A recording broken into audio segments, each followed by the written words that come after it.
Civil services with Nilesh channel आपका स्वागत करता है। ये वीडियो बहुत इंपॉर्टेंट है, इस वीडियो को सेव भी कर लेना क्योंकि आज हम कवर करने वाले हैं one of the most important chapter जो कि सिर्फ इंडिया ईयर बुक तक सीमित नहीं है। ये आपके प्रीलिम्स में से बहुत ज़्यादा सवाल आते ही हैं, दैट इज इंटरनेशनल रिलेशन। इस चैप्टर का नाम है इंडिया इन द वर्ल्ड, यानी कि इंडिया के क्या रिलेशन है वर्ल्ड की कंट्रीज के साथ एंड वर्ल्ड की डिफरेंट ऑर्गेनाइजेशंस के साथ। तो बहुत सारी इंफॉर्मेशन आपको इसमें देखने को मिलेगी। एक और बात, इररिस्पेक्टिव ऑफ वेदर आपने दूसरे चैप्टर्स देखे हैं कि नहीं देखे हैं, इस चैप्टर को बहुत ध्यान से देख लेना। ये चैप्टर आपके एग्जाम के लिए मस्ट है and you can expect 1 to 2 questions easily from it, even 3-4 questions भी इस अकेले ऐसे चैप्टर से आ सकते हैं। इस चैप्टर को नहीं छोड़ना, ये आपको बहुत ध्यान रखना है। अब आते हैं कहां से मैं ये करवा रहा हूं। ये इंडिया ईयर बुक की समरी है। What is India year book? India year book ये वो रिकॉर्ड है जो गवर्नमेंट ऑफ इंडिया छापती है, अपनी सारी डिटेल्स देती है, बताती है भैया हमने साल भर क्या क्या काम किया, और ये सारी मिनिस्ट्रीज का जो एक डेटा है वो एक जगह पे आपको मिल जाता है और इसीलिए यूपीएससी से कई सारे सवाल हर साल बनाता है। 2024 में की मैं अगर बात कर लूं तो 30+ मार्क्स के सवाल आपको इंडिया ईयर बुक से मिल जाएंगे एंड 2025 में भी कई सारे सवाल आप इंडिया ईयर बुक से डायरेक्टली कर सकते थे। बट समस्या यह है कि जो ओरिजिनल इंडिया ईयर बुक है वो 750 पन्ने की है, नहीं कर पाएंगे हम, क्योंकि हमें उसमें से बेस्ट मटेरियल बेस्ट कंटेंट निकालना है, उसके बाद उसे रिवाइज भी करना है। इस चीज के सॉल्यूशन के लिए बनाई है हमने ये समरी जो कि 178 पेजेस की है। और ये समरी मैंने आपको डिसाइड किया था कि इंडिया ईयर बुक सिंस से कई सारे सवाल आते हैं तो आपके प्रीलिम्स की प्रिपरेशन अच्छी हो, इसलिए ये सारे के सारे चैप्टर्स मैं आपको हमारे YouTube channel civil services with Nilesh के थ्रू पढ़ाते भी जा रहा हूँ। और ये चैप्टर तो बिल्कुल कतई मत छोड़ना, बहुत दिक्कत में जाओगे आप। और अगर आपने ये चैप्टर बहुत अच्छे से किया और इंडिया ईयर बुक वाले वीडियोस कर लिए तो डेफिनेटली आपका बेनिफिट या फिर यू कैन से कि आपका जो एडवांटेज है दूसरे बच्चों के मुकाबले बहुत ज़्यादा होगा। एक और बात, अगर आप लास्ट टाइम पे आपको नहीं समझ में आ रहा कहाँ से रिवाइज करें तो ये एक बहुत अच्छी बुक है, that is the 31 year PYQs। इसमें यूपीएससी ने जो भी सवाल पूछ रखे हैं 1995 से 2025 तक, वहाँ के जो भी फैक्ट्स हैं जो आपको याद होने चाहिए, ये सारे फैक्ट्स इसमें शॉर्ट नोट्स के फॉर्म में कवर किए गए हैं। This is not a question and answer book, this is the short notes वाली बुक, ये आपको हेल्प करेगा रिवीजन में। दूसरी बात, हमने इस तरीके के शॉर्ट नोट्स बना रखे हैं जैसे कि मॉडर्न इंडिया सिर्फ और सिर्फ 32 पेजेस में आप रिवाइज कर सकते हैं। इस तरह ये वाले जो नोट्स हैं लाइक मॉडर्न इंडिया के लिए, एंशिएंट इंडिया के लिए लगभग 30 पेजेस हैं, आर्ट एंड कल्चर के लिए 29 पेजेस के आसपास है, मेडिवल इंडिया के लिए 25 पेजेस हैं and they are very much comprehensive, वो आपको बहुत ज़्यादा हेल्प करेंगे। ये आपके नोट्स जो हैं जो आपको एग्जाम में लास्ट टाइम में बहुत ज़्यादा हेल्प करेंगे। अगर आपको किसी भी सब्जेक्ट में इश्यूज हैं तो आप इसको देख सकते हैं। अब आते हैं आज के चैप्टर के ऊपर। आज का जो चैप्टर है वो बहुत खास है क्योंकि ये आपका कंप्लीट इंटरनेशनल रिलेशन को रिवाइज आपको करा देगा। आज का जो चैप्टर है this is India and the world, India का क्या रिश्ता है दुनिया के साथ। तो अगर मैं इसकी बात करूं तो हम इसको इस तरीके से देख सकते हैं। पहले हम जाएंगे इंडिया के नेबरहुड में कि इंडिया के नेबरहुड में इंडिया का क्या रिलेशन है, जो हमारे नेबर्स हैं, because we follow the neighbourhood first policy. फिर हम देखेंगे कि इंडिया का जो रीजनल ब्लॉक्स वगैरह हैं उनके साथ क्या रिलेशन है। इसके अलावा हम देखेंगे कि इंडिया की जो वर्ल्ड की मेजर कंट्रीज हैं, मेजर का मतलब जो इंपॉर्टेंट कंट्रीज है जैसे कि यूएसए, जैसे कि रशिया, जैसे कि जापान, यूनाइटेड किंगडम, इनके साथ क्या रिलेशन है, मल्टीलैटरल ब्लॉक्स जो हम इसमें देखेंगे। तो कमिंग नेक्स्ट, जल्दी से आगे बढ़ते हैं। हमने already chapter 1, chapter 2, chapter 3, chapter 4 and chapter 5 cover कर रखा है। सो इट इज टाइम कि अब हम चैप्टर 5 की तरफ बढ़ जाएं।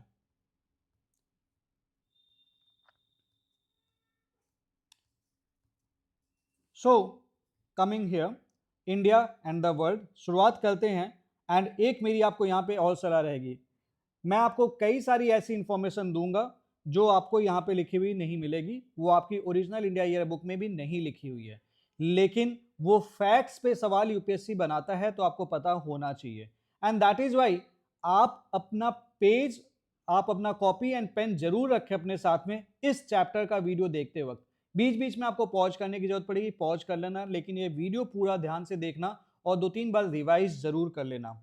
ये चैप्टर बहुत इंपॉर्टेंट है, ये बात मेरी ध्यान रखना।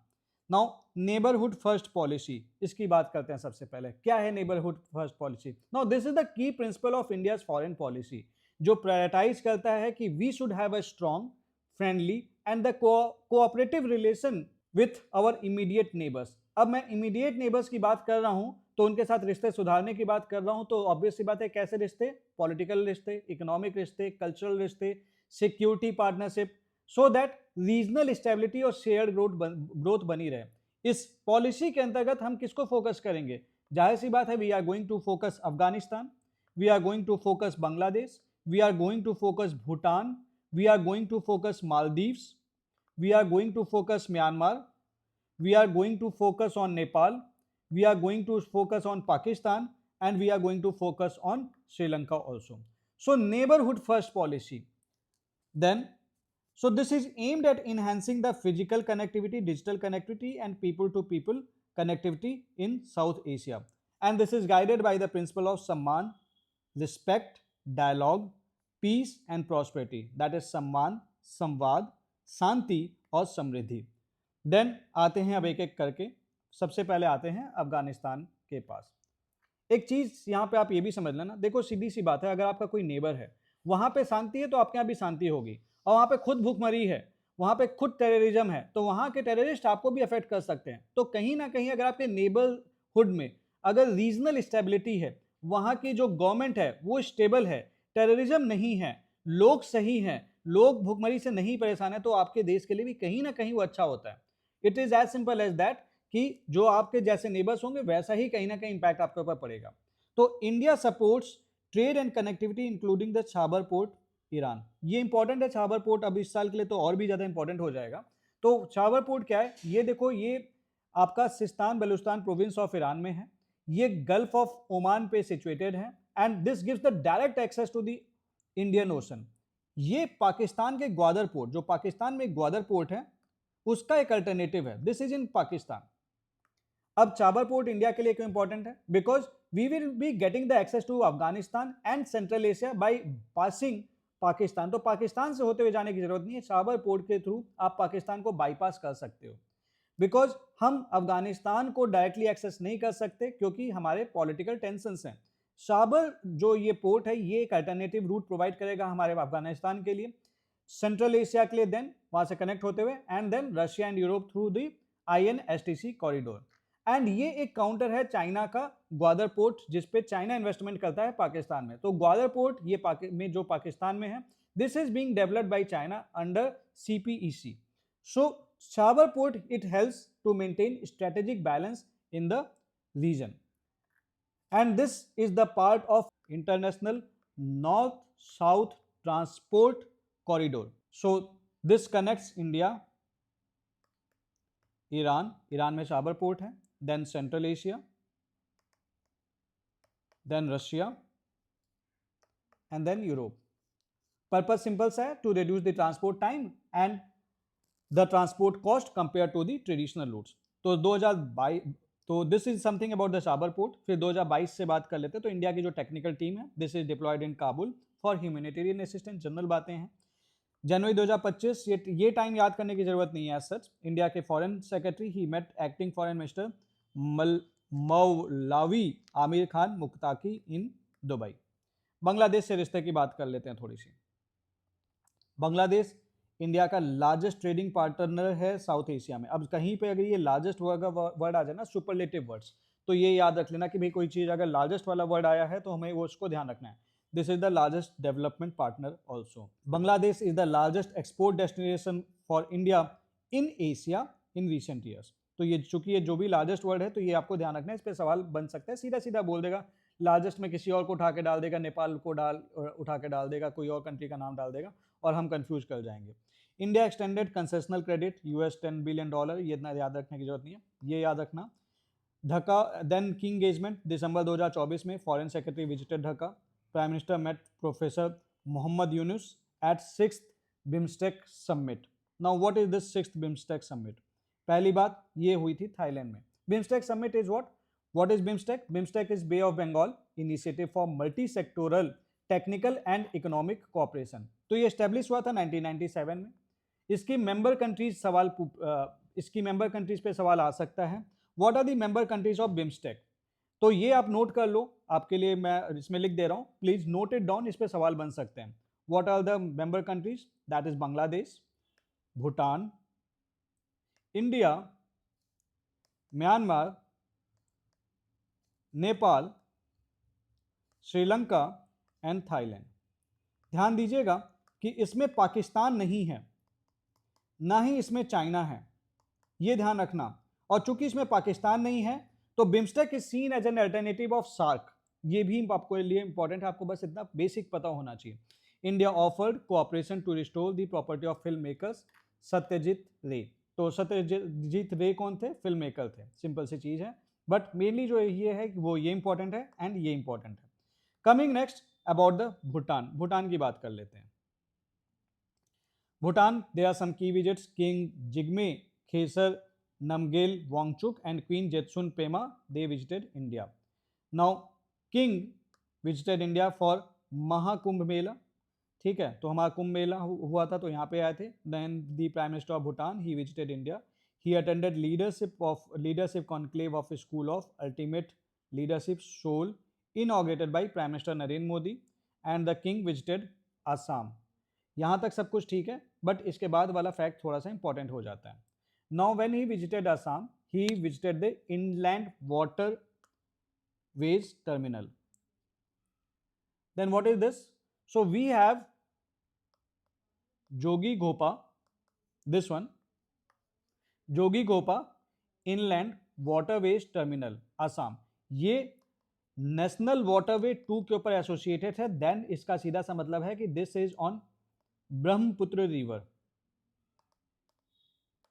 तो ये न्यूज में क्यों है? क्योंकि ये जो भूटान के जो ऑफिशियल्स हैं, they visited the inland waterway terminal at Jogighopa to enhance trade and connectivity cooperation between India and Bhutan. ये टर्मिनल स्ट्रेटेजिकली इंपॉर्टेंट है क्योंकि ये इंप्रूव करता है रिवर ट्रांसपोर्ट कनेक्टिविटी किसके किसके बीच में? इंडिया, भूटान एंड बांग्लादेश के बीच में. So this supports the regional trade under India's neighborhood first policy, and that is why this is important. And then this multimodal logistic park at Jogighopa. तो ये आपको याद रखना, ये असम में है एंड भूटान वाले ये जो किंग हैं ये उस पर विजिट किए थे. देन मालदीव्स के बारे में बात कर लेते हैं. No, Maldives is a vital partner in neighbourhood first policy and the vision Mahasagar. What is vision Mahasagar? Vision Mahasagar India का एक स्ट्रैटेजिक विजन है कि हमें जो भी इंडियन ओशन रीजन में जो कंट्रीज हैं उनके साथ अपना जो कोऑपरेशन वो स्ट्रेंथन करना है. For what? For security, for the trade, for the connectivity and the sustainable development. So ये जो टर्म है ना महासागर, ये रिफ्लेक्ट करता है कि इंडिया का जो फोकस है that is on the maritime और the ocean domain and the regional partnership. So ये चीज है आपकी विजन महासागर. देन जुलाई 2025 में की कुछ विजिट्स हैं प्राइम मिनिस्टर नरेंद्र मोदी के द्वारा.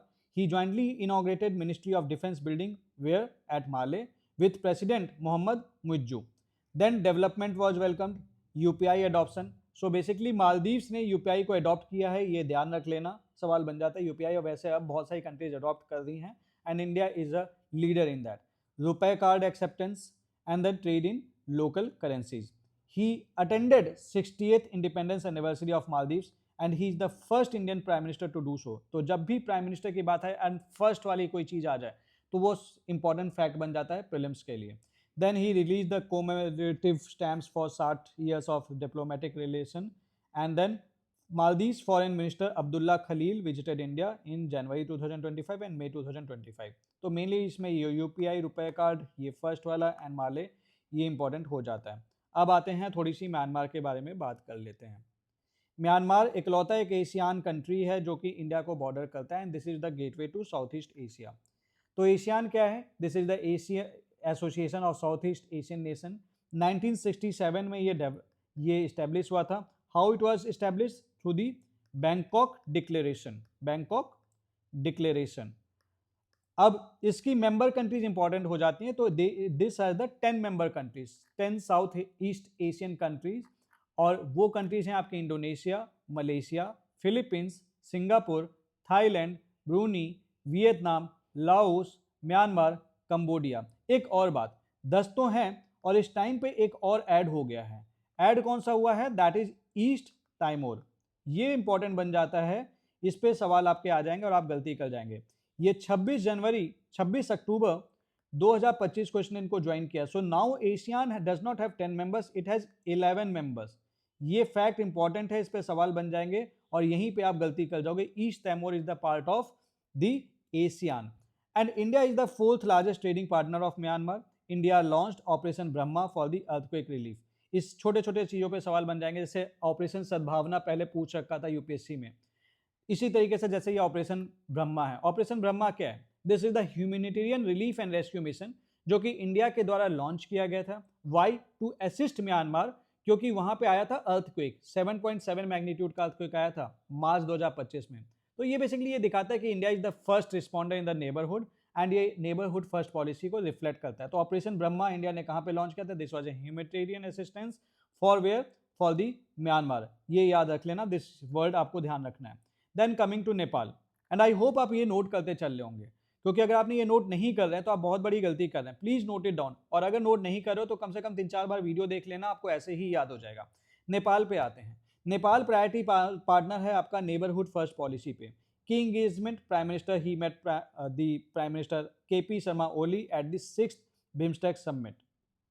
देन बिम्स्टेक के बारे में मैंने आपको ऑलरेडी बता ही दिया। मीटिंग हुई 16th India Nepal bilateral consultative group on security issues, 7th India Nepal boundary working group, new Delhi. तो ये इतना इंपॉर्टेंट नहीं है। Then visit of India foreign secretary to the Nepal, ये भी इतना इंपॉर्टेंट नहीं है। आते हैं पाकिस्तान के ऊपर। नाउ ये इंपॉर्टेंट हो जाएगा। देखो, पहलगाम टेरर अटैक हुआ था, जिसके चलते इंडिया ने क्या किया? India suspended the Indus water treaty. तो इस साल के लिए इंडस वाटर ट्रीटी बहुत इंपॉर्टेंट है। क्या है इंडस वाटर ट्रीटी? ये एक वाटर डिस्ट्रीब्यूशन ट्रीटी है, इंडिया और पाकिस्तान के बीच में साइन हुई थी, कि हमें वाटर कैसे यूज करना है जो कि इंडस रिवर सिस्टम में, जो कि अवेलेबल है in the territories of two country.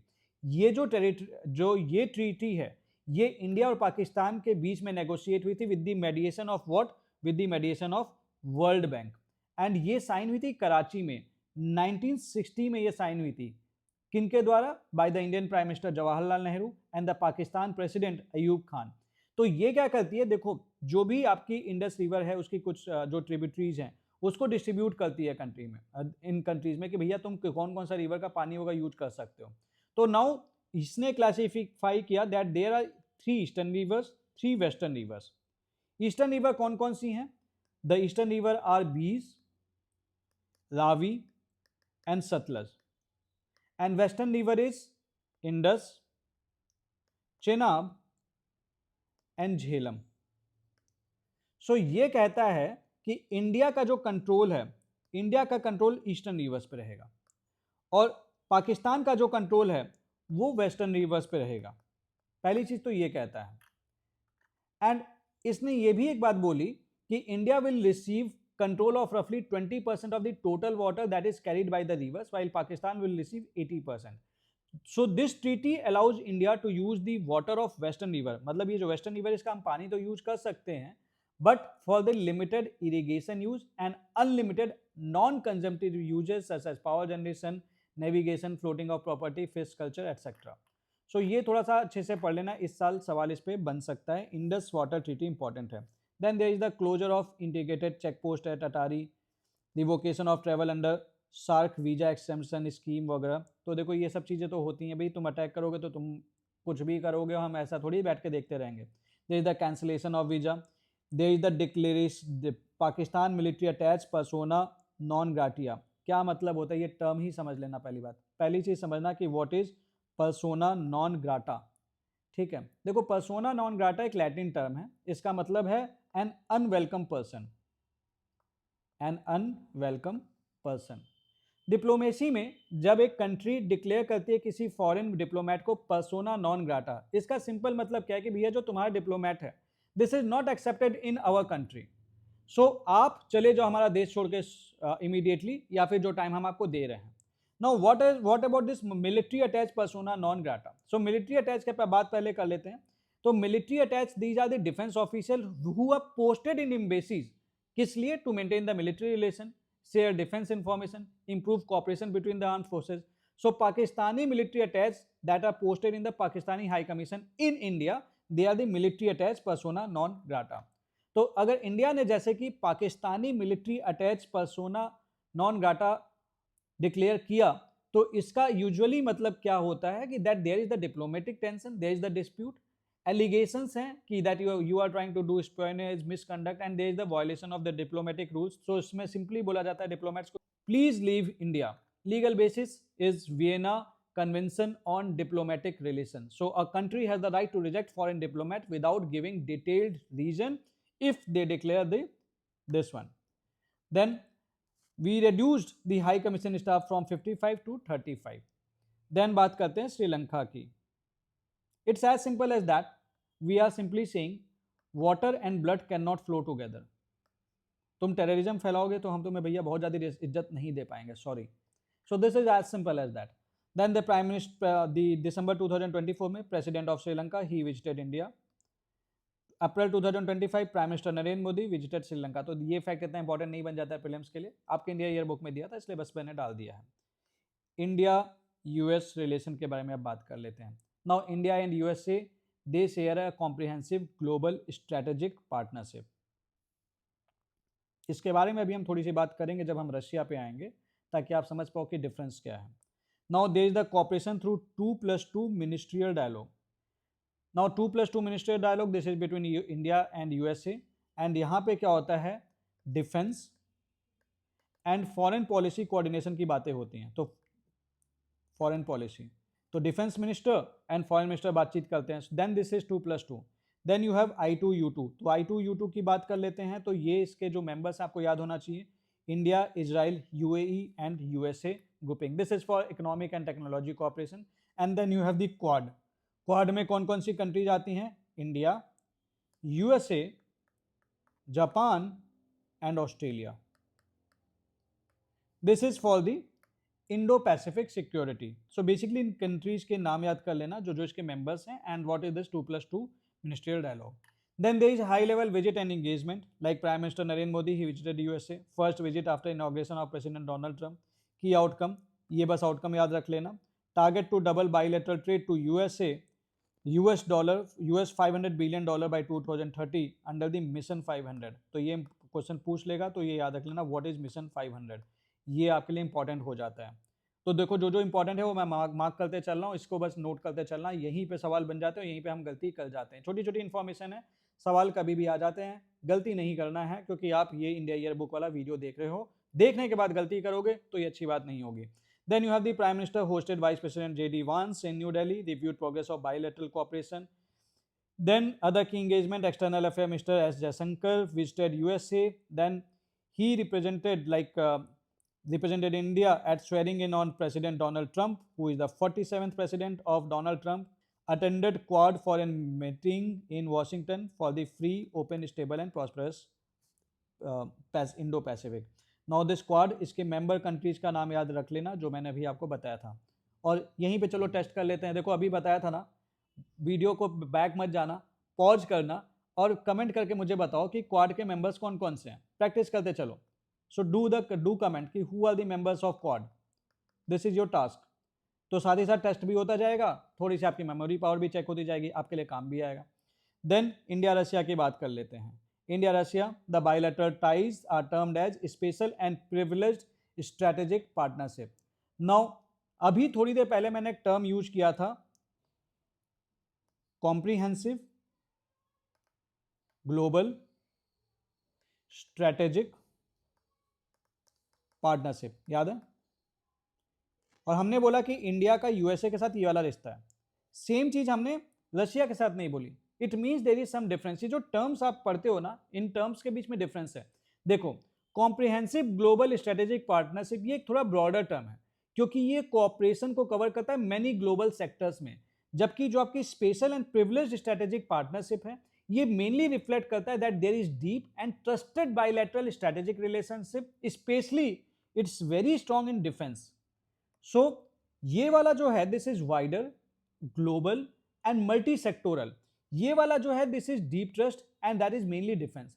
सो अगर मैं इसके स्कोप की बात करूंगा, अगर मैं इसके स्कोप की बात कर लेता हूं, तो the scope is global cooperation, इसका scope is strong bilateral trust. Coverage की मैं बात करूंगा तो ये मेनली ये वाला, this is mainly defence and strategic cooperation. This is defence, economy, technology, global issue सब कवर करेगा.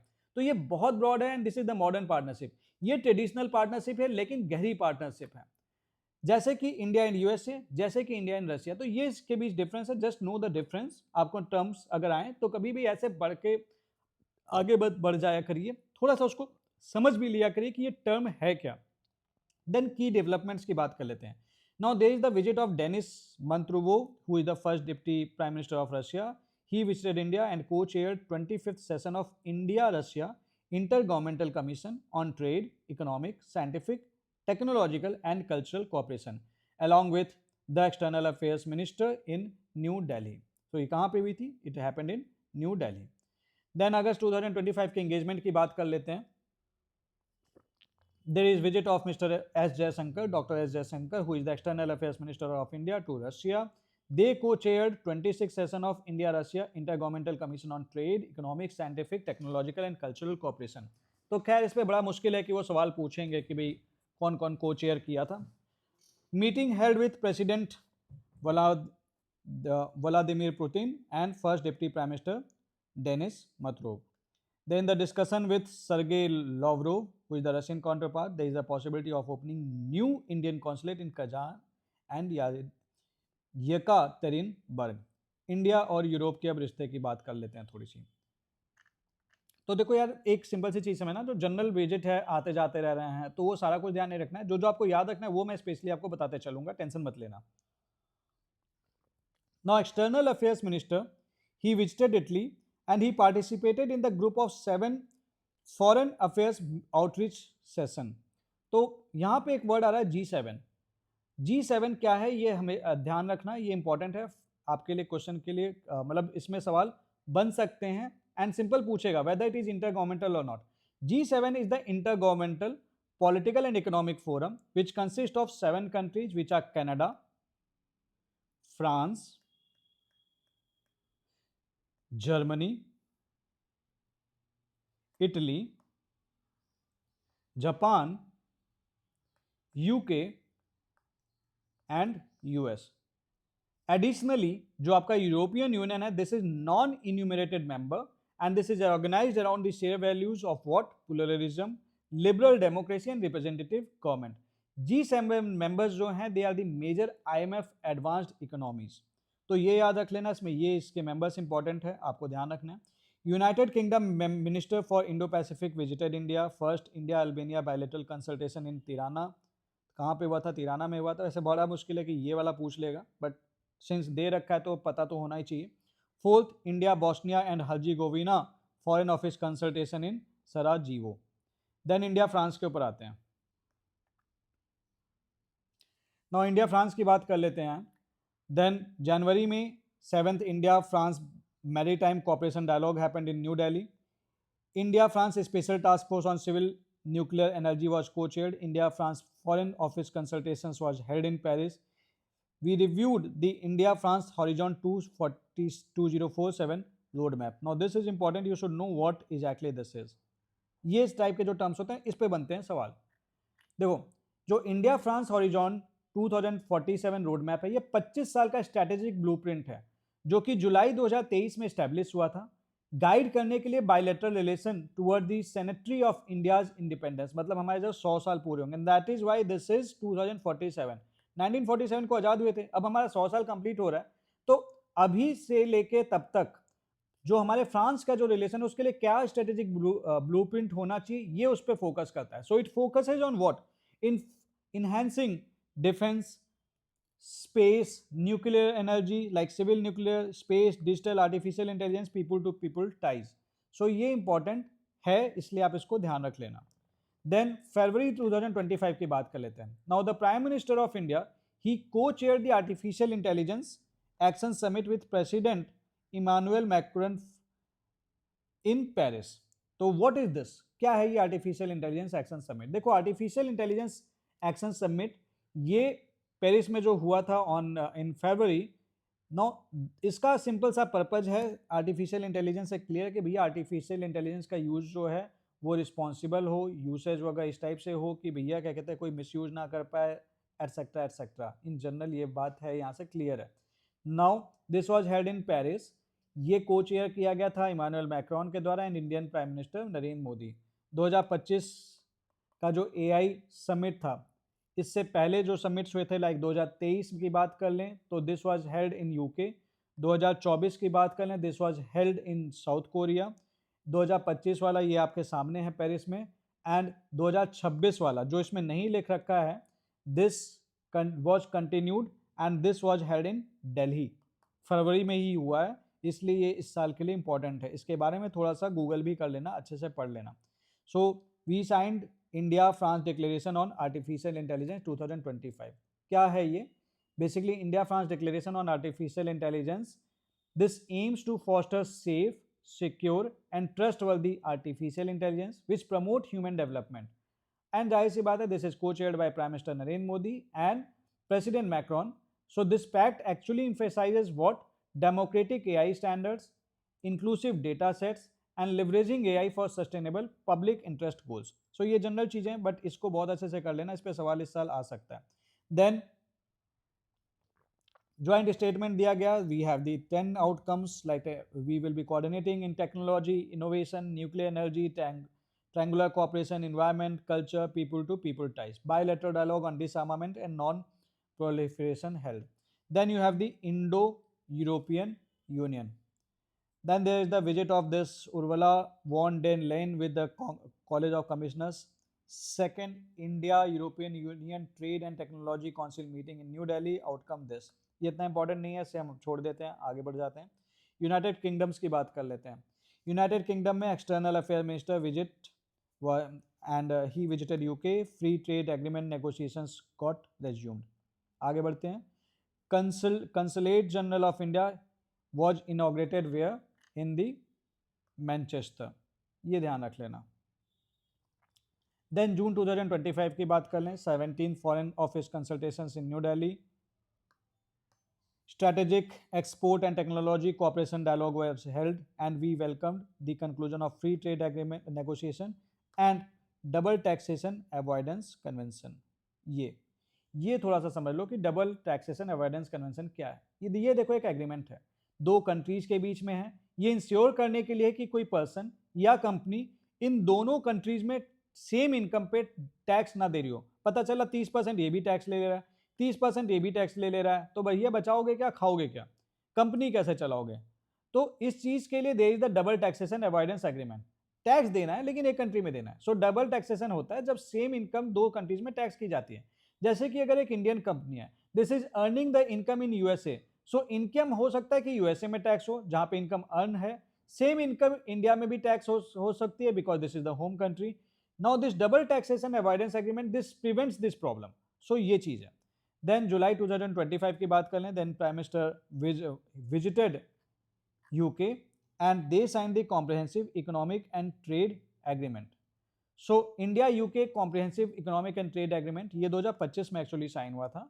ये एक मेजर ट्रेड डील है जिसका पर्पस सिंपल सा है कि we have to double the bilateral trade by 2030।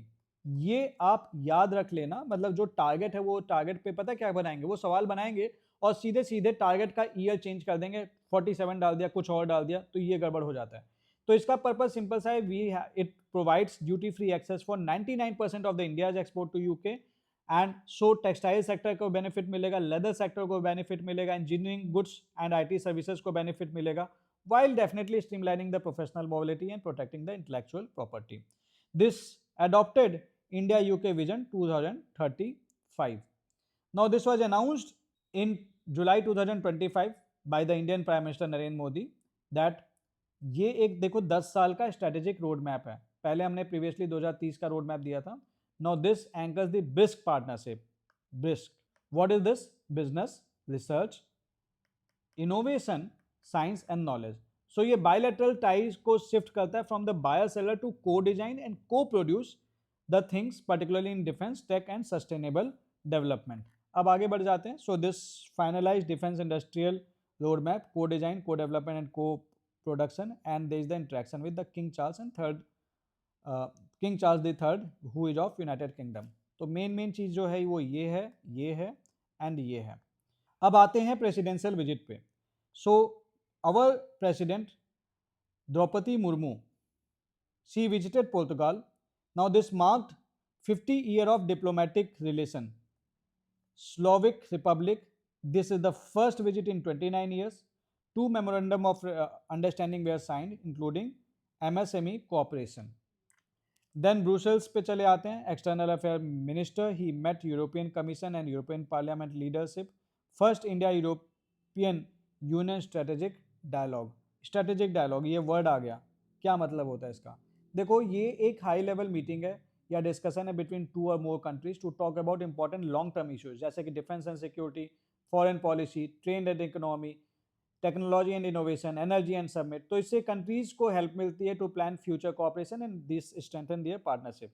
France की बात कर लेते हैं, तो France, so there is the participation in Mediterranean Raisina dialogue. What is this Raisina dialogue? तो देखो रेजाना डायलॉग इज, ये इंडिया का प्रीमियर ग्लोबल कॉन्फ्रेंस है जो जियो पॉलिटिक्स और जियो इकोनॉमिक्स पे होता है। ये ऑर्गेनाइज किया जाता है ऑब्जर्वर रिसर्च फाउंडेशन के द्वारा in partnership with the India's ministry of external affairs. So ये वर्ल्ड लीडर्स, मिनिस्टर, डिप्लोमेट्स वगैरह सबको एक जगह पे लेके आता है कि भैया मिल लो, सारे लोग मिलो और डिस्कस करो जो भी आपके ग्लोबल इश्यूज हैं। तो दिस वन अगर मैंने लिख दिया उसके आगे मेडिटेरेनियन वर्ड ऐड कर दिया और ये बोल दिया मेडिटेरेनियन रिजाना इशू, तो this is the international conference and this is the regional edition. Regional edition ये मेन है, ये इसका रीजनल एडिशन है। So this is the regional edition of India's Raisina dialogue which is organized with support from which country? France, क्योंकि France लिखा हुआ है, and partners to strengthen India European Mediterranean cooperation. तो ये पहला इनऑग्रल मेडिटेरेनियन रेजाना डायलॉग था जो कहाँ पे हुआ था? It happened in Marseille, France. तो ये याद रख लेना क्योंकि पहला था ये और इससे रिलेटेड है, इसलिए इस साल के लिए इंपॉर्टेंट है। कहाँ पे हुआ था बस इतना ध्यान रख लेना। डायलॉग होता है कि भैया तुमने कुछ बताया, हमने कुछ बताया, मिलकर हमने डिस्कस किया, सिंपल। साइप्रस एंड क्रोएशिया की बात कर लेते हैं। तो India Greece Cyprus business and investment council was launched, memorandum of understanding etcetera.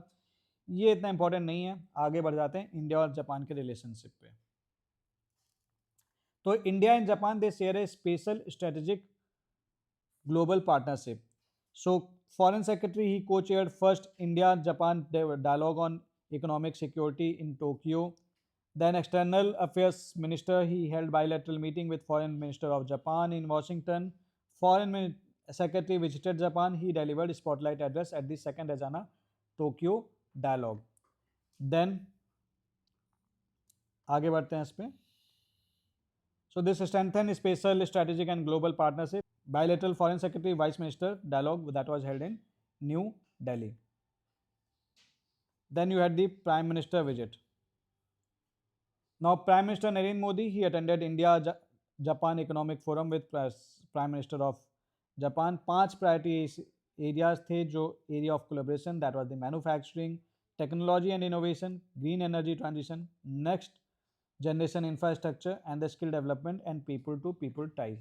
Kuch other developments like Prime Minister Modi visited Tokyo Electron Miyagi Limited, which is a semiconductor company in Sendai, Miyagi Prefecture. Both sides ने reaffirm किया cooperation under Japan India semiconductor supply partnership, industrial cooperative partnership, economic security dialogue. Then आते हैं India और Australia के relation के ऊपर। Now India Australia they share the comprehensive strategic partnership. Then external affairs minister he visited Australia, he inaugurated India's 4th consulate कहाँ पे? Brisbane में। Then जनवरी 2025 की बात कर लेते हैं, यहाँ पे foreign ministers of India, Japan and Australia met and they issued a joint statement supporting free and open Indo-Pacific. What is this free and open Indo-Pacific? ये एक स्ट्रेटेजिक विजन है जिसका पर्पस सिंपल है कि there should be free, open, inclusive and rule based order in Indo Pacific region. Indo Pacific region का मतलब क्या हो गया? सिंपल सी चीज है, Indian ocean, Pacific ocean and the countries of Asia, south east Asia and the Oceania. FOIP, now this one supports peace, stability, trade and cooperation in this region. So there should be rule of law, there should be democratic values, sovereignty and territorial integrity. Then आते हैं India के look west policy पे।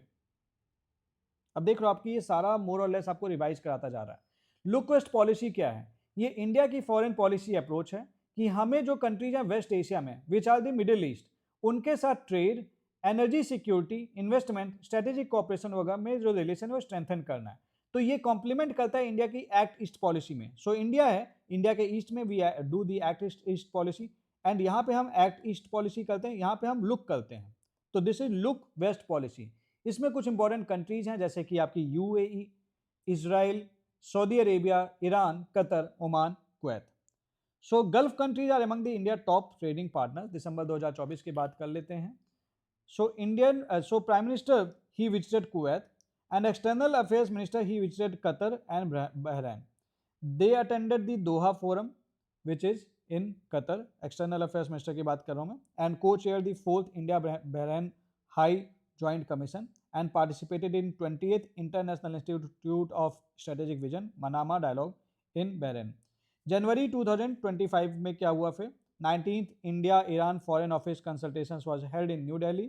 They reviewed the bilateral cooperation including the Sabar port. Then उसके बाद फरवरी 2025 की बात कर लेते हैं। Emir of Qatar Sheikh Tamim bin Hamad al Thani he visited India. तो हमने कुछ एग्रीमेंट साइन किया on establishment of bilateral strategic partnership. Then अप्रैल 2025 की बात कर लेते हैं। Prime minister he visited Saudi Arabia, co-chaired second India Saudi Arabia strategic partnership. Then India-Jordan Foreign Office consultations was held in where? Amman.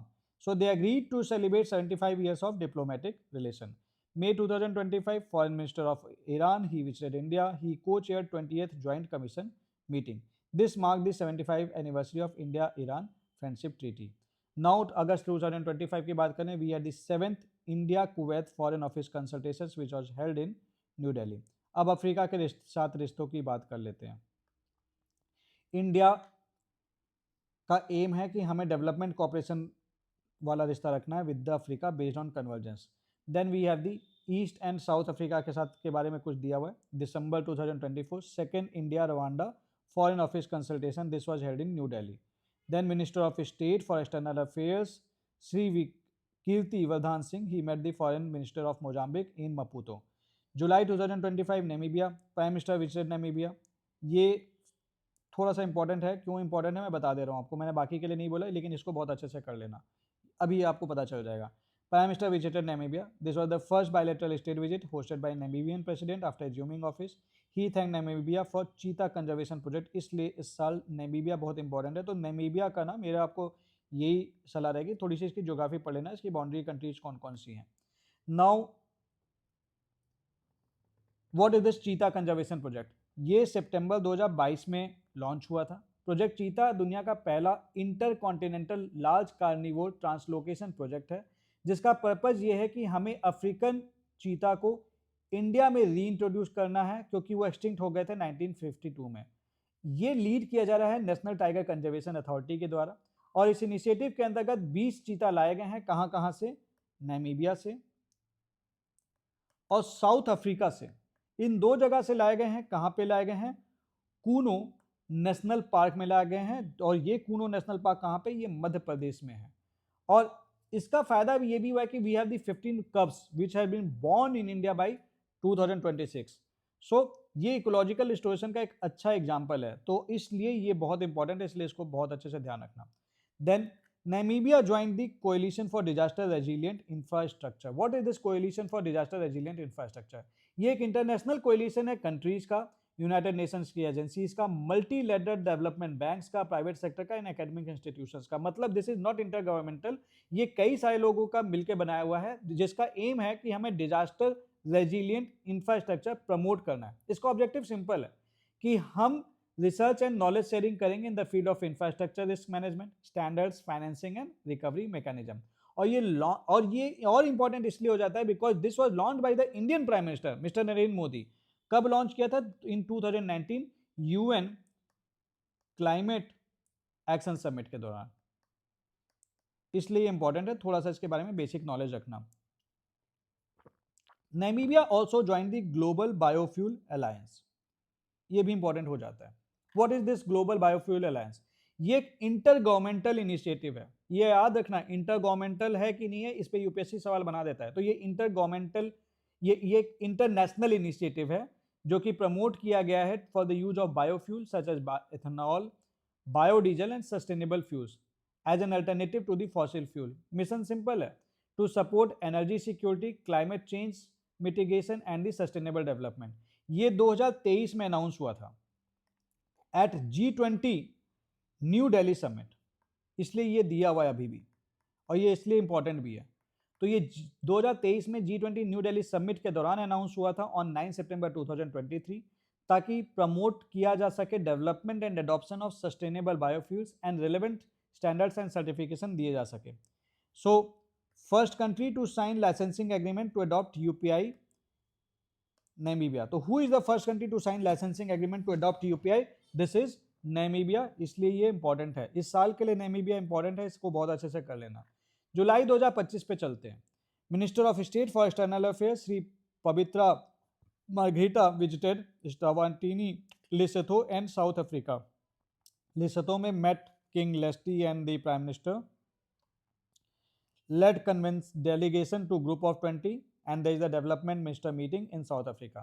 अब बढ़ते हैं central and waste Africa की तरफ।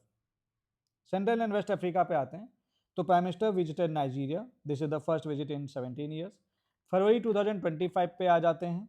सो first India Equatorial Guinea foreign office consultation was held in Malabo. India ने 10,000 kg antiretroviral drugs gift किए हैं। अब anti retroviral drugs क्या है? ये इन्फेक्शन को ट्रीट करने में यूज करते हैं जो कि रेट्रोवायरस के द्वारा होता है। This is mainly the HIV virus. तो ये ड्रग्स कंप्लीटली आपका HIV क्योर नहीं करते हैं, but they control the virus so that लोग लंबा जी सकें, हेल्दी जी सकें। Then diagnostic kit for HIV management, first India Chad foreign office consultation was held in here. तो ये नाम ध्यान रख लेना। मार्च 2025 की बात कर लेते हैं। Second India Sierra Leone foreign office consultation was held in new Delhi. मई 2025 में president of Angola visit India, first visit in over 38 years. तो ये कुछ भी फर्स्ट आ जाता है ना तो थोड़ा सा इंपॉर्टेंट हो जाता है, ऑल्दो ये बड़ा मुश्किल है कि पूछेंगे, still since it was given so it is here. Then prime minister visited Ghana, this is the first visit in 3 decades। Prime minister address the special session of the Parliament of Ghana and he is the first Indian Prime Minister to do so. Then you have the Indian Ocean region. Now India enhanced outreach in Indian Ocean region to promote a stable, prosperous and inclusive Indo-Pacific. Now March 2025 की बात कर लें। Mauritius Prime Minister he undertook 2-day official visit. There is the adoption of joint vision for enhanced strategic partnership. There is the launch of Vision Mahasagar. Vision Mahasagar मैंने आपको already अभी थोड़ी देर पहले बताया था। अगर नहीं ध्यान है तो वीडियो को पॉज करके बैक जाके सुन लीजिए एंड दोबारा यहाँ पे फिर से आ जाइए और इसे कवर कर लीजिए। Then there is May 2025. Now the Minister of State for External Affairs, Sri Pavitra Margarita visited Fiji, participated in 146th Girmit Day commemoration. What is this Girmit Day?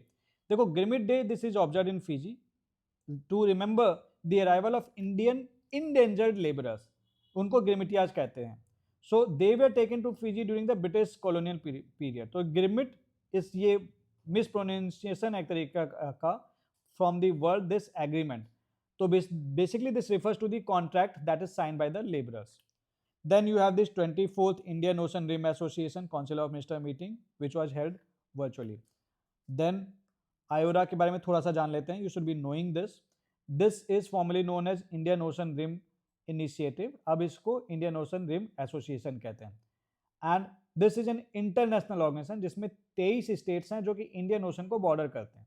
ये एक रीजनल फोरम है, ट्रिपार्टाइट nature में है and this brings together representative of what, government, business and academia. So basically ये intergovernmental तो नहीं है and they come together to promote cooperation and closer interaction among them. So ये based है principle of strengthening economic cooperation जैसे कि trade facilitation and investment, promotion as well as social development of the region. इसका जो coordinating secretariat है ये Ibn Mauritius में है. अगस्त 2025 में आते हैं. Prime minister of Fiji visited India. Fiji joined International Solar Alliance. International Solar Alliance बहुत इंपॉर्टेंट है. ये अलायंस है करीब करीब इसमें 112 मेंबर्स हैं, 112 प्लस मेंबर्स हैं, 14 सिग्नेटरी कंट्रीज हैं and they are mostly sunshine countries जो कि ईदर कंप्लीटली या partially tropic of cancer and tropic of Capricorn के बीच में आते हैं. प्राइमरी ऑब्जेक्टिव सिंपल है कि हमें एफिशिएंट कंजम्पशन करना है सोलर एनर्जी का ताकि हम फॉसिल फ्यूल्स पे जो हमारी डिपेंडेंस है वो कम कर सकें. And this initiative was first proposed by our Indian prime minister mister Narendra Modi, और जब उन्होंने स्पीच दी थी वेम्बले स्टेडियम में, जिन्होंने ये कहा था कि जो भी सनसाइन कंट्रीज हैं वो सूर्य पुत्र हैं, मतलब son of the soil. So ये अलायंस है treaty based intergovernmental organisation की. अच्छा, एक चीज यहाँ पे ये ध्यान रखना, जो भी कंट्रीज हैं वो ट्रॉपिक्स के बीच में अगर नहीं आती, लेट्स से दे डोंट, मतलब they don't fall with in the tropics, तो इस अलायंस को ये ज्वाइन तो कर सकते हैं, सारे बेनिफिट भी इंजॉय कर सकते हैं, लेकिन वो वोट नहीं कर सकते। वोट केवल वो कर सकते हैं जो टॉपिक्स में आते हैं। Then you have this Fiji joined the international solar alliance, ये मैंने बता दिया क्या होता है। तो देखो अब पता है क्या होता है, आप जैसे हमने पढ़ लिया Fiji joint international solar alliance, और आपको इस इंटरनेशनल सोलर अलायंस के बारे में पता ही नहीं है। दिस इज द प्रॉब्लम, पढ़ते वक्त इसको ध्यान रखना है। फिजी ज्वाइन द CDRI, मैंने अभी आपको बता दिया what is CDRI। Fiji join the global biofuels alliance, ये भी मैंने आपको बता दिया। Then coming next, we have the MAU was signed by for 100-bedded super specialty hospital in Suva. This is the largest project under the India's grant in aid program in the Pacific region. Since this is the largest project, so याद रख लेना, कभी कभी UPSC में जब professor paper बनाते हैं, उनको मन कराता है कुछ ऐसा सवाल दो जो बच्चा परेशान हो जाए, तो ऐसा ही कोई छोटा मोटा सवाल उठाएंगे और बना के दे देंगे, और आप बोलोगे अरे भैया ये सवाल कहाँ से आ गया, ये तो हमारे में मिला ही नहीं, हमें दिया ही नहीं किसी ने, ये यहाँ से मिला। Then the healthcare was identified as the key priority. अब आते हैं साउथ ईस्ट एशिया में and the Indo Pacific, that is the act east policy. Request कर लिया, अब एक्ट ईस्ट कर लेते हैं। Now there is the engagement under the Act East policy. This has expanded across economic, cultural and strategic domains. नवंबर दिसंबर में क्या हुआ? There was the third ASEAN India Music Festival which was inaugurated in New Delhi. ASEAN के members मैंने आपको बताए थे। अब यहीं पे आपका काम है कि आपको वीडियो पॉज करना है, comment who are the members of ASEAN and who is the latest member of ASEAN. Latest member का नाम जरूर बताना, और कितने मेंबर्स हैं, कौन कौन से मेंबर्स हैं, और लेटेस्ट कितना है, कौन है, क्योंकि इस पे सवाल बन सकता है, बिकॉज लेटेस्ट वाला अभी हाल में ही आया है। Then the third India Vietnam security dialogue that was held at Hanoi. Then जनवरी 2025 की बात कर लेते हैं। Now the president of Singapore he visited India, there was the unveiling of logo for 60th anniversary of India-Singapore relation. This follows elevation to the comprehensive strategic partnership, and President of Indonesia, he visited India and he was the chief guest at the 76th Republic Day. March 2025 पे चलते हैं। Prime Minister of New Zealand, Christopher Luxon, he visited India. New Zealand joined CDRI. 18th India-Sri Lanka Foreign Office consultation was held. And then there was a roadmap for implementing comprehensive strategic partnership. They celebrated 60th year of diplomatic relations. Then we have the third India-Cambodia Foreign Office consultations, which was held where? Here. Then April 2025 पे आ जाते हैं। Prime Minister visited Thailand. There is the establishment of India-Thailand strategic partnership. They participated in 6th BIMSTEC summit. BIMSTEC के बारे में मैंने आपको already cover करा दिया है, इसके मेंबर्स याद रखना, क्वेश्चन बन सकता है। Then minister of state for external affairs visited Malaysia, he inaugurated India ASEAN tourism pavilion in Kuala Lumpur. Then you have the June like 2025 में you have the association for south east Asian nation regional forum senior official meeting which were held in Penang Malaysia. Then 13th political consultation and 10th strategic dialogue that was held in New Delhi. Then July 2025 पे आते हैं। Prime Minister met Prime Minister of Malaysia at BRICS Summit in Rio de Janeiro and they discussed the progress on ASEAN Free Trade Agreement. Now External Affairs Minister he visited Singapore and they discussed investment expansion in Temasek Holdings. And then the Minister of State for the External Affairs he visited Cambodia and they visited the Angkor Wat. Angkor Wat के बारे में खास बात यह है, this is the largest religious monument in the world and this is located in Cambodia. ये originally एक Hindu temple था जो कि लॉर्ड विष्णु को डेडिकेटेड था। लेटर ऑन इसे बुद्धिस्ट टेंपल में कन्वर्ट किया गया। ये सियम रीप सिटी के पास में है, कंबोडिया में, एंड ये बनाया गया है किंग सूर्यवर्मन टू के द्वारा and this is the part of Khmer umpire. तो ये इंपॉर्टेंट फैक्ट है, याद रख लेना। Then you have this Ta Prohm temple. Now this was restored by ASI। So थोड़ा सा इसके बारे में अगर आया हुआ है तो आपको पता होना चाहिए। नाउ दिस ये एक फेमस एंशिएंट टेम्पल है, अगेन ये कंबोडिया में है। ये नोन है किस लिए? Because there are the huge tree roots which are growing over the temple. तो टेम्पल के ऊपर बहुत सारे क्या है ना, जो पेड़ होते हैं उसके जो आपके जो लाइक रूट्स होते हैं, जड़े जो होती हैं, ये पेड़ के ऊपर मतलब जो टेम्पल है उसी के ऊपर उग रही हैं and that is why this ये बिल्कुल ही अलग तरीके का दिखता है and this is the part of Angkor temple complex only which includes the Angkor Wat. Now this was built by what?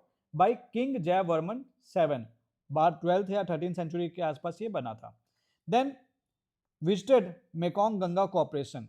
Now what is this Mekong Ganga corporation? ये सन 2000 का इनिशिएटिव है एंड इंडिया और 5 एशियन नेशंस को connect करता है।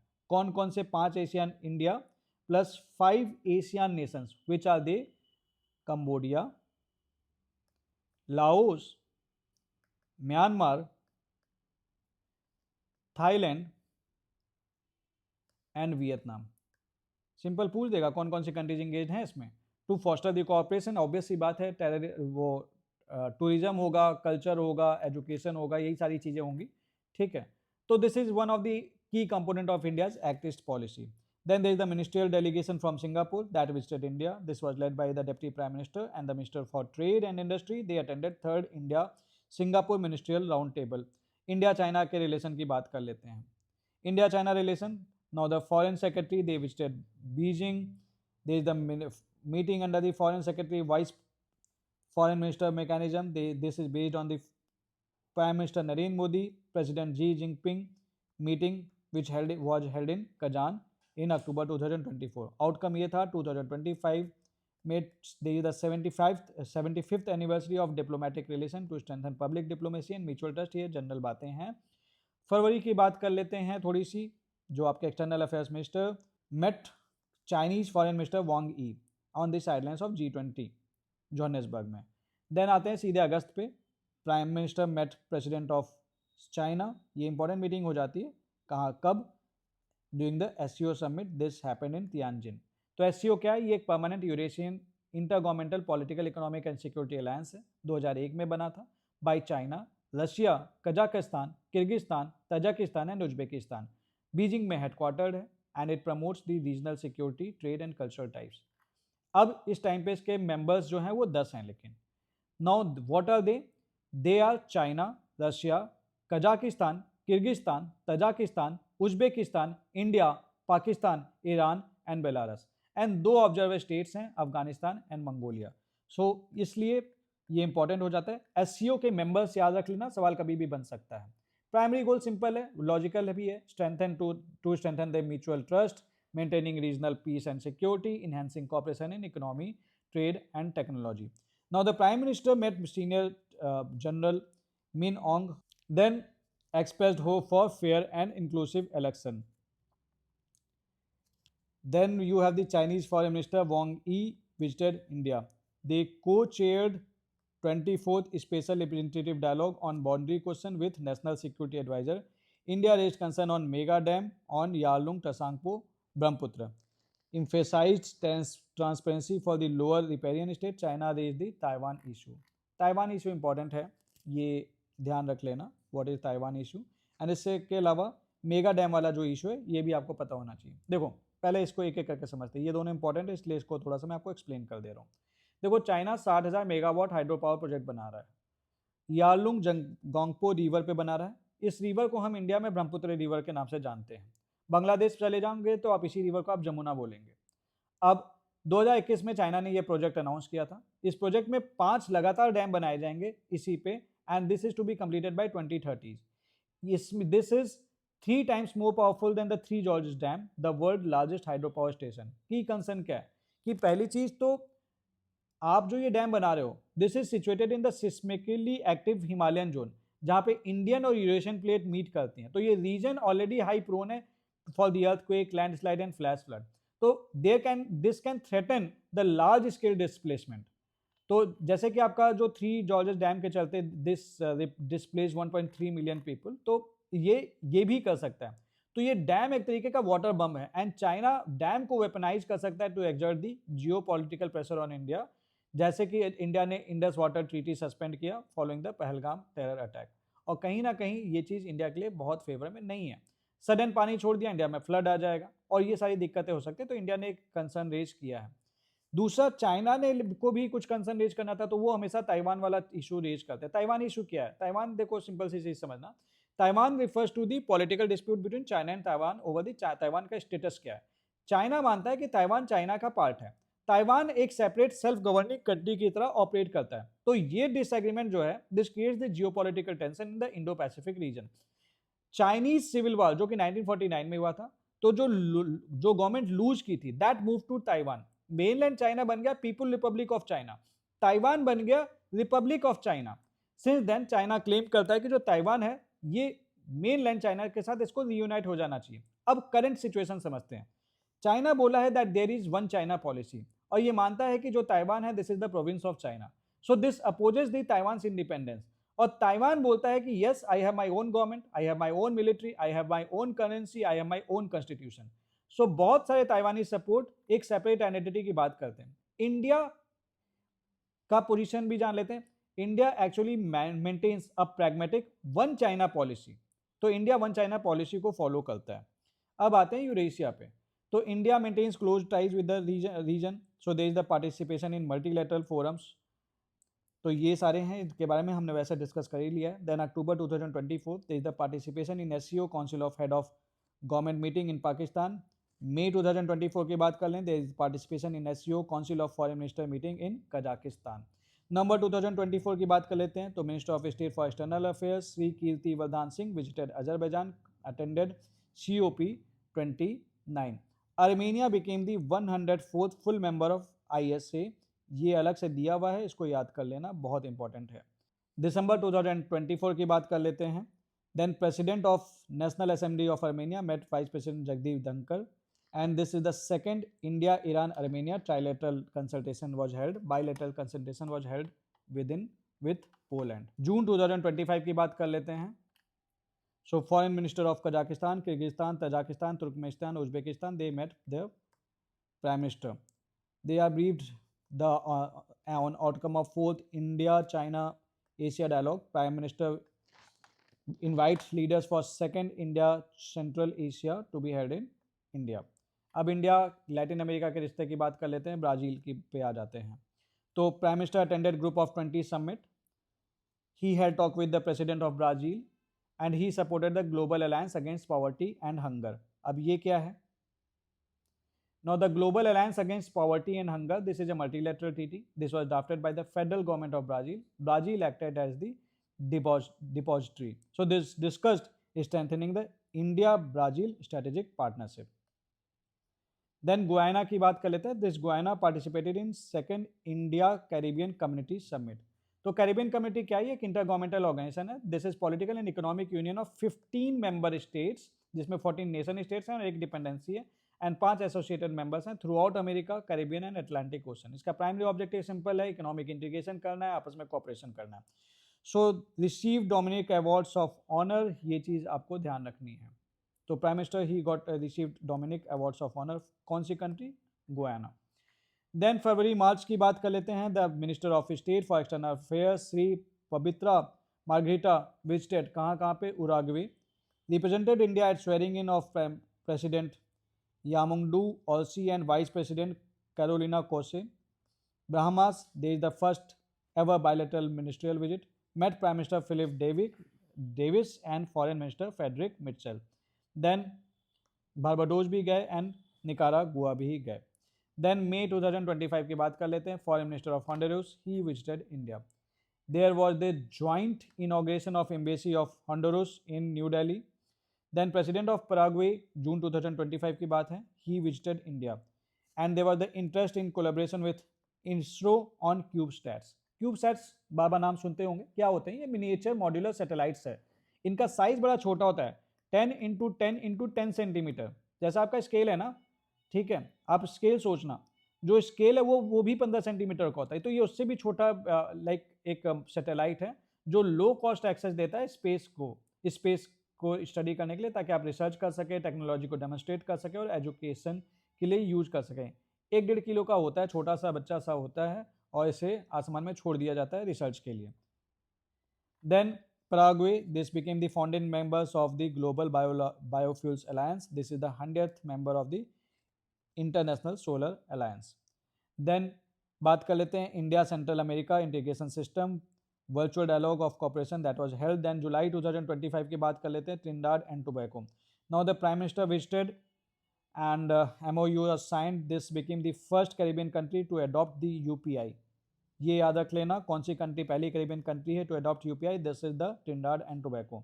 This joined CDRI and the global biofuel alliance. ये दोनों के बारे में मैंने आपको ऑलरेडी बता दिया है. Then there was the state visit by the Brazil. Met president Luiz Inacio Lula da Silva. Then they discussed expansion of India Mercosur preferential trade agreement. Then coming next, there is the target of $20 billion bilateral trade in 5 years. तो ये important हो जाता है, इसलिए आपको ये थोड़ा सा ध्यान रखना है. अब यहाँ पे एक चीज समझ लेना, दिस टर्म, इस टर्म का मतलब समझना. Now this this is basically the South American trade bloc which was established by the treaty of Asuncion 1991 में. इसके फुल मेंबर्स कौन कौन से हैं? Argentina, Bolivia, Brazil, Paraguay, Uruguay. Venezuela भी इसका मेंबर है, लेकिन 1 दिसंबर से that its membership has been suspended. Now what is this preferential trade agreement? ये ट्रेड एग्रीमेंट है 2 कंट्रीज के बीच में, जिसमें वो कस्टम ड्यूटीज को कम करते हैं या फिर एलिमिनेट कर देते हैं सेलेक्टेड गुड्स के ऊपर जो उनके बीच में ट्रेड होता है. तो एक प्रेफरेंशियल ट्रीटमेंट मिलता है. Then coming next we have the BRICS summit which was held in Rio de Janeiro. तो इस बार ब्रिक्स बहुत अच्छे से पढ़ लेना. What is BRICS? This is intergovernmental organisation. कौन कौन मेंबर्स हैं? ब्राजील, इसके मेंबर्स याद रखना, इंपॉर्टेंट है, सवाल है, इंपॉर्टेंट है, नोट कर लेना. Brazil, China, South Africa, Egypt, Ethiopia, India, Indonesia, Iran, Russia and UAE. Then Cuba की बात कर लेते हैं. That it has expressed the interest in India's digital public infrastructure and UPI. There is the recognition of India pharmacopoeia. ये क्या है? ये एक इंडिया की ऑफिशियल बुक है जिसमें स्टैंडर्ड्स दिए गए हैं for the drugs and medicine which are manufactured and sold in India. So ये इंश्योर करता है कि मेडिसिन सेफ है, इफेक्टिव है एंड अच्छी क्वालिटी की है. Bolivia joint international solar alliance. Uruguay it has expressed interest in expansion of India Mercosur preferential trade agreement. Now United Nations के engagement की बात कर लेते हैं. Prime Minister attended 78th session of World Health Assembly which was held in Geneva via the video conference. External Affairs Minister inaugurated exhibition The Human Cost of Terrorism where at the United Nations headquarters New York. अगस्त 2025 में चलते हैं. There were the first tranche of 4 projects under India UN global capacity initiative was launched. UN peace keeping की बात करते हैं. India is the largest cumulative contributor of UN peace keeping. ये already मैंने आपको बताया था. देन इसमें थोड़ा सा हम आगे बढ़ जाते हैं. Now there is the centre for United Nations peacekeeping was hosted. There is the conference on women peacekeeper from south global south. Venue is here Manekshaw centre at New Delhi. So women peacekeeper from 35 countries participated. Then you have COP 29. What is the COP 29? This is the 29th Conference of Parties to UNFCCC. So ये global meeting है जहाँ पे countries discuss करती हैं और मिलकर decide करती है कि भैया क्लाइमेट चेंज को कैसे रोकना है. ज़्यादा क्लाइमेट चेंज नहीं चाहिए अपन को. सो दिस इसका वेन्यू क्या है? That is the Baku, Azerbaijan. So this presented India's view on collaborative climate solution. This was co-chaired with Sweden. Then lead it. ठीक है, तो what is lead it? Leadership group for industry transition. This is a global initiative जिसका focus है कि हमें carbon emission reduce करना है from heavy industries. तो ये किसने लॉन्च किया था? इंडिया एंड स्वीडन ने मिलकर लॉन्च किया था. कब? During 2019 United Nations climate action summit के दौरान. तो फोकस सिंपल सा है, low carbon industrial transition and alignment with the Paris climate. Then focus sector सीधी सी बात है स्टील एंड सीमेंट ही होगा. देन ग्रुप ऑफ 20 की बात कर लेते हैं. इसके ये मेंबर्स हैं, ये याद कर लेना. इस पे तो ऐसे यूपीएससी पहले भी सवाल पूछ रखा है, इसमें गलती मत करना, कतई मत करना, ये इंपॉर्टेंट है. ये international forum of world major economics का है जो global economy, financial stability, climate change etcetera पे वर्क कर रहे हैं. इसमें डेवलप्ड एंड डेवलपिंग कंट्रीज दोनों ही हैं. देन कमिंग नेक्स्ट फरवरी 2025 की बात कर लेते हैं. Then External Affairs Minister Dr. S. Jaishankar attended G20 Foreign Affairs meeting in Johannesburg, South Africa. Then they criticized dysfunctionality of United Nations Security Council and they called for reforms. Then July 2025 की बात कर लेते हैं. Minister of State for External Affairs Sri Pavitra Margherita attended G20 Development Ministers meeting. Then BRICS की बात कर लेते हैं, ये ब्रिक्स के मेंबर हैं, मेंबर्स बस याद कर लो, ये आपके लिए बहुत ज़्यादा इंपॉर्टेंट है, बता भी दिया था, और ये इसके स्क्रीनशॉट ले लेना। देन जुलाई 2025 में आते हैं, then the prime minister attended 17th BRICS summit, कहाँ पे हुई, रियो डी जेनेरियो में हुई। He stated that under India's presidency BRIC would stand for building resilience and innovative for cooperation and sustainability. And 2024 नवंबर में there is the participation in 5th BRICS Sherpa and SUS Sherpa meeting. SCO की बात कर लेते हैं, इसके members ये हैं, mainly members आपको याद करने हैं, मेंबर्स में गलती मत करना। 25th SCO Council of Head of States meeting, this held in China, Tianjin, ये इंपॉर्टेंट है। And they emphasize the connectivity for development and trust, support for harbor ports, etc. Then there is the adoption of this. तो अब ये पता है क्या सवाल बनेगा कि भी Tianjin declaration sometimes seen in news, ये किससे रिलेटेड है, सिंपल एससीओ से रिलेटेड है, ये आपको ध्यान रखना है, इसमें गलती आपको कतई नहीं करनी है। Then you have the Quad के मेंबर्स ये हैं, इसमें गलती मत करना, मैंने आपको पहले भी बता दिया था। This is Australia, India, Japan and USA. So make sure you don't do the mistake. This is an informal strategic partnership between Australia, India, Japan and USA. Aim simple सा है, they want to support a free, open and resilient Indo-Pacific. Then External Affairs Minister attended Quad Foreign Minister meeting in Washington. India hosted Quad workshop on pandemic preparation for Indo-Pacific region. Now we have the BIMSTEC. BIMSTEC के members ये हैं आपके सामने. BIMSTEC को याद कर लेना, members सारे आपको याद होने चाहिए, ये इसी पे मेनली सवाल बनता है. Now April 2025, Prime Minister attended 6th BIMSTEC Summit which was held in Thailand. July 2025, India hosted 4th BIMSTEC Disaster Management Exercise virtually, 2nd BIMSTEC Port Enclave in Visakhapatnam. December 2024, there was the participation in 24th BIMSTEC Senior Official Meeting. November 2024, India signed host country agreement for BIMSTEC Energy Center. July 2025, there was the launch of first phase of BIMSTEC Cancer Care Capacity Building Program at Mumbai Tata Memorial Center. They hosted annual National Center Grid meeting in Mumbai with BIMSTEC participation. So they hosted the first, like February 2025 पे आते हैं, they hosted the first BIMSTEC Youth Summit in Gandhinagar, Gujarat. They hosted BIMSTEC Youth-led Conference on Climate Change. अब आगे बढ़ जाते हैं. Then you have the ASEAN members. तो ये एशियन मेंबर्स हैं. देन यू हैव दिस, ये याद कर लेना बहुत अच्छे से, 1 2 3 4 5 6 7 8 9 10 11. कुछ याद आया, मैंने आपको स्टार्टिंग में बताया था. देन जुलाई 2025, Kuala Lumpur Malaysia, minister of state for external affairs led delegation to Asian India foreign minister meeting, East Asia summit foreign ministers meeting. So ये इंपॉर्टेंट है. तो एशियन क्या है, एशियन इंटर गवर्नमेंटल फोरम है 11 स्टेट्स का इन south east Asia. उसके बाद आ जाते हैं ईस्ट एशियन समिट. क्या है ईस्ट एशियन समिट, ये एक लीडर लेड फोरम है, 2005 में स्टैब्लिश हुआ था for the strategic dialogue on political security and economic issues in the Indo Pacific. इसके मेंबर कंट्रीज कौन कौन है, 10 member countries of the ASEAN plus और कौन कौन है, the Australia, China, India, Japan, New Zealand, South Korea, Russia and USA. तो ये नाम याद कर लेना, इस पे सवाल बन सकता है. Then you have the ASEAN regional forum. They emphasise the early completion of ASEAN India trade in goods agreement review. Commonwealth ये वो कंट्रीज हैं जो मेनली जो आपके जो ब्रिटिश जिन पे राज करते थे, बाद में उन्होंने अपना एक फोरम बना लिया, अब जो आज़ाद हो चुके हैं. This is the international association of 56 members. Vast majority इसमें फॉर्मर टेरिटरीज हैं ब्रिटेन की. So Commonwealth Secretary elect this, which did India assumed office as 7th Secretary General. Nalanda university की बात कर लेते हैं. So this was established under the Nalanda University Act 2010. कहाँ पे है, राजगीर बिहार में है. So this was envisioned at the East Asia Summit in 2007 and 2009. This is supported by 18 participating countries, etc. Prime Minister inaugurated Net Zero green campus. देखो net zero green campus क्या होता है, net zero green campus का simple सा मतलब होता है कि जितनी एनर्जी हम कंज्यूम करेंगे उतनी ही हम प्रोड्यूस कर लेंगे. So there is net zero carbon emission. So यहाँ पे क्या होता है, रिन्यूएबल एनर्जी यूज हो रही होगी, जाहिर सी बात है, सोलर पैनल्स होंगे, विंड एनर्जी होगी, क्लीन एनर्जी सोर्सेज होंगे, एलईडी लाइट्स होंगे ताकि एनर्जी एफिशिएंसी हो सके, एनर्जी एफिशिएंट बिल्डिंग्स होंगी, स्मार्ट इलेक्ट्रिसिटी यूसेज होगा, etcetera. Then coming next, disarmament and international security affairs. Now, first India-Malaysia Security Dialogue was held in New Delhi. This was co-chaired by NSA and Director General of National Council, Malaysia.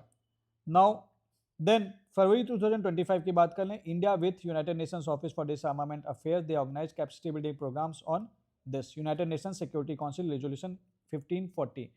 क्या है ये resolution? ये resolution ये कहता है कि जो non state actors हैं, जैसे कि टेररिस्ट ग्रुप हो गई और इंडिविजुअल हो गए, इनके पास वेपन ऑफ मास डिस्ट्रक्शन नहीं आना चाहिए, अदरवाइज ये तबाही मचा सकते हैं।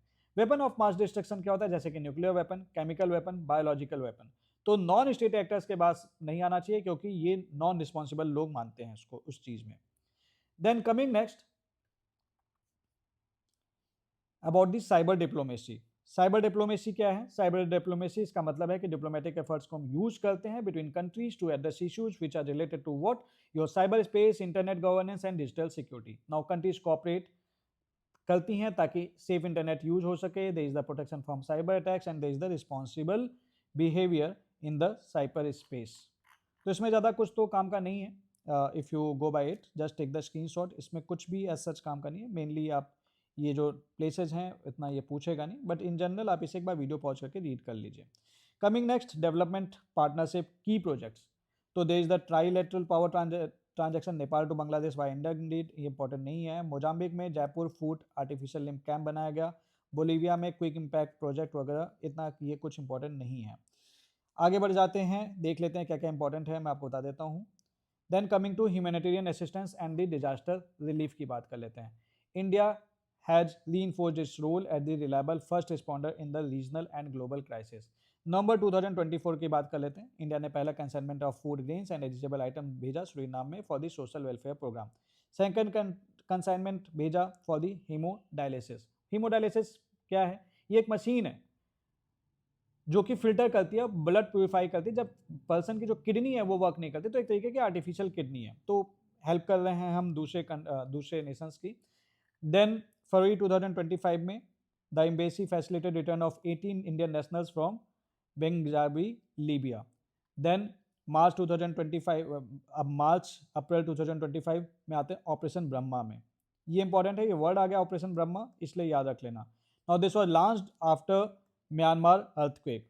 म्यांमार अर्थक्वेक के बाद ये लॉन्च किया गया था। हमने 16 टन ह्यूमैनिटेरियन असिस्टेंस भेजा था and the disaster relief material via the Indian air force. Then June 2025 की बात कर लेते हैं। There was this operation Sindhu, ये इंपॉर्टेंट है, बहुत ज़्यादा इंपॉर्टेंट है इस साल के लिए। This is the evacuation mission which was launched by India to bring back Indian citizens which are stranded in Iran and Israel during the Iran-Israel conflict, ensuring their safety। किसके through? Through the Armenia. ठीक है, पहले ये Iran के लिए launch किया गया था कि भाई ईरान में से जो भी लोग इंडियंस हैं उनको निकाल लिया जाए, उसके बाद इजराइल के लिए एक्सटेंड कर दिया गया था। तो ये याद कर लेना, ये operation Sindhu and operation Brahma बहुत इंपॉर्टेंट है, सवाल इस साल बन सकते हैं। INS Sarda conducted HADR exercise in Maldives. Then you have the track 1.5 dialogues and strategic conference. देखो ये आप अक्सर सुनते हो कि ट्रैक 2 डायलॉग ये सब, तो ये थोड़ा सा समझ लो what is this track dialogue. Track 1 diplomacy का मतलब होता है, ट्रैक 1 की बात कर लें, so this is the dialogue between government only, official talk होती है। ट्रैक 2 इनफॉर्मल टॉक होती है, academicians, experts and NGO think tanks के द्वारा। तो 1.5 इनके बीच का, यानी कि गवर्नमेंट भी और एकेडमिशियंस, एक्सपर्ट्स, NGOs भी। So India co-hosted and participated in key track 1.5 dialogues like 8th Indian Ocean Conference, 1st India Arab Universities Presidents Conference, 9th Asia Economic Dialogue in Pune, 10th Raisana Dialogue, Raisana Mediterranean Dialogue। फरवरी में External Affairs Minister Dr. S. Jaishankar attended 8th Indian Ocean Conference held in Oman and held bilateral meetings। First India Arab Universities President Conference was held at Sushma Swaraj Bhavan। 9th Asia Economic Dialogue was held in Pune। March में 10th Raisana Dialogue, this was inaugurated by Prime Minister Narendra Modi। Chief guest was Prime Minister of New Zealand। बातचीत हुई थी, theme थी Kalachakra, people, peace and planet. Now overseas Indian affairs की बात कर लें। There is the declaration of intent on migration and mobility partnership sign between India and Moldova. Now there is the pre departure orientation training. There is the launch in January 2018 under the प्रवासी कौशल विकास योजना। मतलब भैया सीधी सी बात है कि इनको skill development करना है, सिंपल सी बात है, to improve soft skills of migrant workers going to Gulf and immigration check that is required. Then we have this Madad portal. Madad portal क्या है? मदद पोर्टल एक ऑनलाइन प्लेटफॉर्म है which is launch by the ministry of external affairs to help Indian citizens living abroad to resolve their problems. मदद का मतलब है help करने का. Then you have the repatriation efforts. Government acted against fake job rackets etcetera. ये general बातें हैं, ये जनरल बातें हैं, ये जनरल बातें हैं. ये इंपॉर्टेंट बात है. Indian national repatriated via Indian air force aircraft from Mae Sot in Thailand. Then you have the e migrant project. So coming next, finally last तक हम पहुंच गए हैं. Paperless and contractless recruitment system for foreign employers and registered recruitment agents, integrated online database of immigrants. ई सेवा, ई word आ जाए ना तो इसका मतलब इलेक्ट्रॉनिक होता है, ये बात हमेशा समझना. This is to provide online consular service abroad. Madad portal, registration and redressal of consular grievance. So this was something about the international relation. बहुत इंपॉर्टेंट चैप्टर है, कई सारी चीज़ें बताई. आई होप आपको चीज़ें समझ में आई होंगी, आपको चीज़ें याद हुई होंगी. इस वीडियो को 2-3 बार देख लेना और अच्छे से रिवाइज कर लेना. जो फैक्ट्स बताए हैं उतने फैक्ट्स अगर आप याद रख पाएंगे तो 2-3-4 क्वेश्चन आप एक्स्ट्रा यूपीएससी के प्रीलिम्स में कर पाएंगे. नेक्स्ट चैप्टर होगा आपका बेसिक इकोनॉमिक डेटा के ऊपर. ये भी चैप्टर वैसे तो इंपॉर्टेंट है. इस इंडिया ईयर बुक की सीरीज को जरूर करते चलना ताकि आप अपनी प्रीलिम्स की प्रिपरेशन बहुत अच्छी कर सकें. और ये प्रीलिम्स की प्रिपरेशन आपको काफ़ी ज़्यादा हेल्प करेगी आपका प्रीलिम्स क्वालिफाई करने में. सो this is the thing and you can look at this book and ये जो आप थीम वाइज सॉल्यूशन बुक्स हैं जो मैंने आपको बता रखी हैं, दिस बुक ये आपके मेंस में के लिए बेस्ट बुक है. दिस इज एक्चुअली एब्सोल्युटली बहुत अच्छी किताब है. ये आपको ना आपके मेंस में के प्रिपरेशन में लिटरली 4 चांद लगा देगी. So that's it as of now. मिलते हैं अब आपसे अगली वीडियो में और आपको हेल्प करते हैं अगले चैप्टर के साथ और बताते हैं कि मोस्ट इंपॉर्टेंट चीज़ क्या है. आई होप आपको चीज़ें समझ में आ रही होंगी एंड आप चीज़ें साथ में सीख रहे होंगे. So that's it as of now. All the best.